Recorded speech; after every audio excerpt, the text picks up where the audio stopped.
you're watching Beta Records TV, and I'm Britt Burton. And today, all the way from Australia, we have Chris Pickering, who's now located in Nashville. Thank you so much for stopping by today. Oh, thank you for having me in your lovely surround. What's the name of your album? The album's called Excuses, Excuses. And how'd you come up with that name? I mean, I could think of some stuff in my head, but... Yeah, well, the name came from me thinking of other names, and I was making excuses and more excuses as to why I didn't want that name and I thought Excuses, Excuses was a good one. And how long did making the whole album take? From when I started writing to the end of recording probably took around about 2 years, I guess. I kind of write songs and then some of them end up on the album that I'm working on now, but others won't, and then they'll be on another one. And there's a few songs on this record that were in the running to be on my last one and didn't make it for whatever reason. And so I'm kind of prolific, but I work on a lot of songs over a period of time. So some songs come like that, and then others take ages. Like I've got a song that it took 2 years to write. 2 years to write it? And yeah. Why was that? Were you just never happy with it? Yeah, you just keep mulling over lyrics, and then you leave it, and then come back to it 6 months later and go, oh, that's right, I remember that song. And then you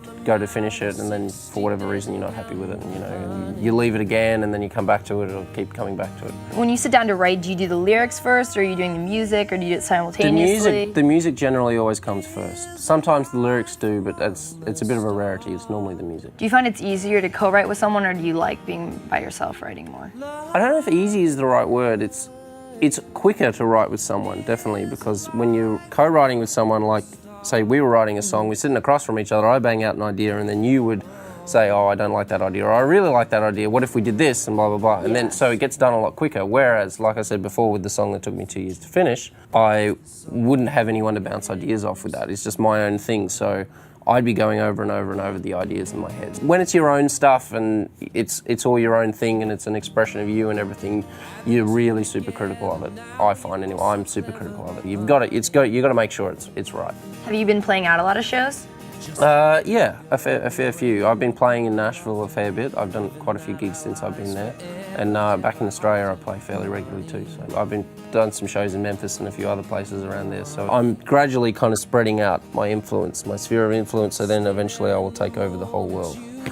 Good. World domination is always a good thing. When did you decide that you were going to do this as a career? Were you young, or did you just get into it? It was always something that I just wanted to keep working on, and then I eventually went to college and studied music at college. And it's just kind of been a little bit of a case of putting one foot in front of the other. Mm-hmm. I've just been following it, seeing what opportunities come up and chasing them, and that's kind of what's led me here, essentially. It's just one thing leads into another thing, leads into another thing, and into another thing. Company. No, Ruby, you don't keep good company.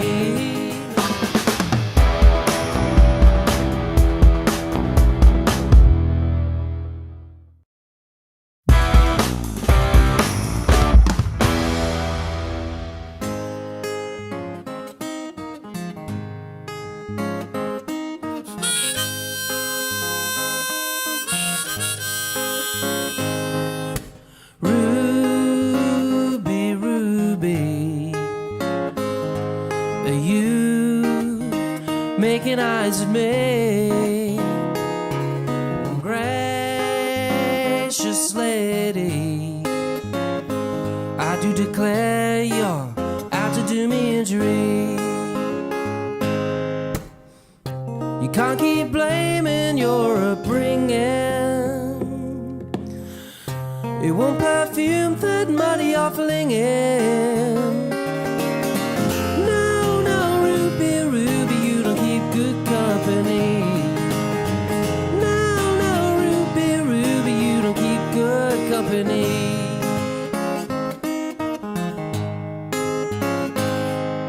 And down Montague Road, I swear that you had me followed and beaten black and blue.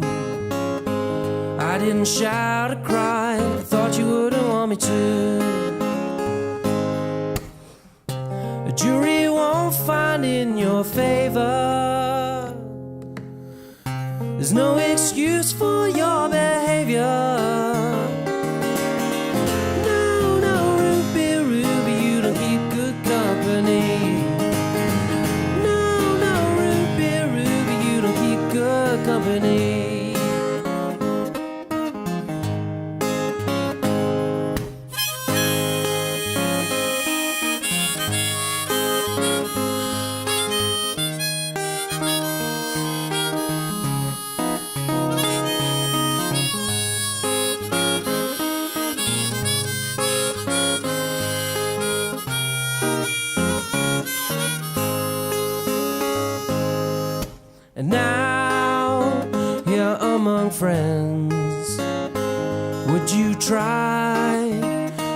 make amends, but you've taken it too far.